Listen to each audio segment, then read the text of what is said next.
I could avoid the trigger, or I could dare to turn around and confront the trigger so that the trigger no longer dictates who I am anymore. Sometimes God allows us to be triggered, not because he wants to remind us of what we went through, but because you have a testimony now that you did not have then. What happened then didn't change what God has for me now. Until we're willing to have a confrontation with what happened to us when we were separated, we cannot become secure enough to be in position. The trigger is a mechanism that actuates the function. So when we look at it from the psychological standpoint and we look at it from the mechanical standpoint, what we have is that a trigger actuates the function of my past experience into my present. It actuates the function of that experience.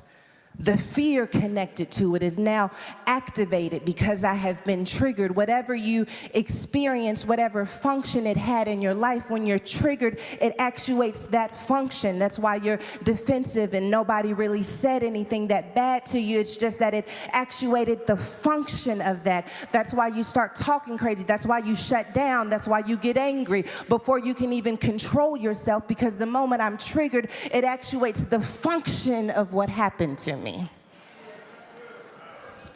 And so most of us, depending on where you are in your wellness journey, have two different angles at how we handle our triggers. Some of us choose to avoid them. I don't listen to that music, it triggers me.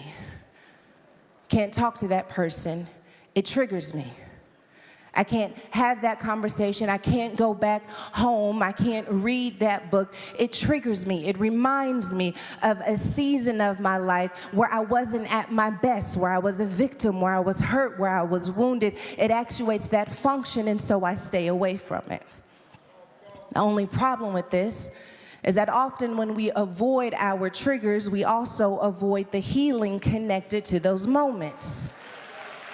And so as uncomfortable as it is to stay in the resistance, to stay in the tension of being triggered, there is a beauty in doing that second option, and that is confronting your triggers.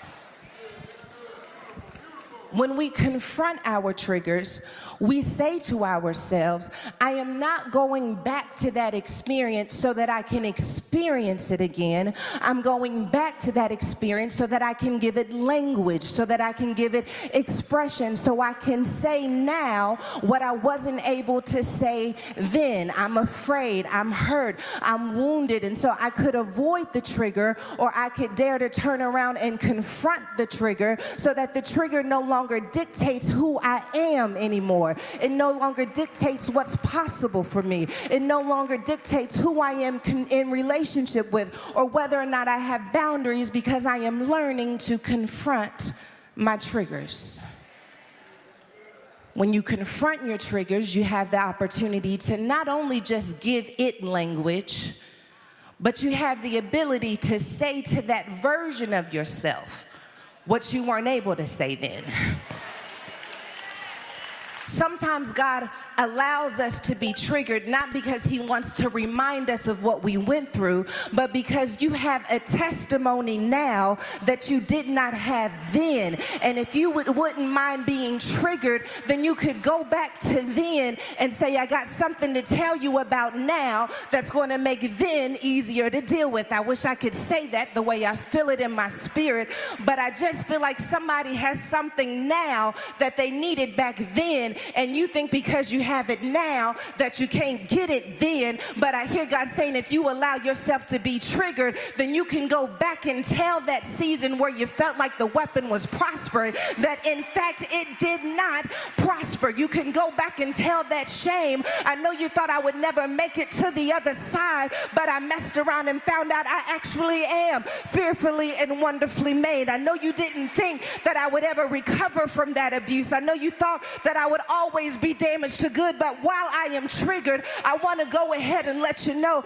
that I actually did find wholeness. I want to let you know that I actually did experience the presence of God. I actually want to go ahead and let you know that I built the family. I want to go ahead and let you know that I broke the generational curse. I want to go ahead and let you know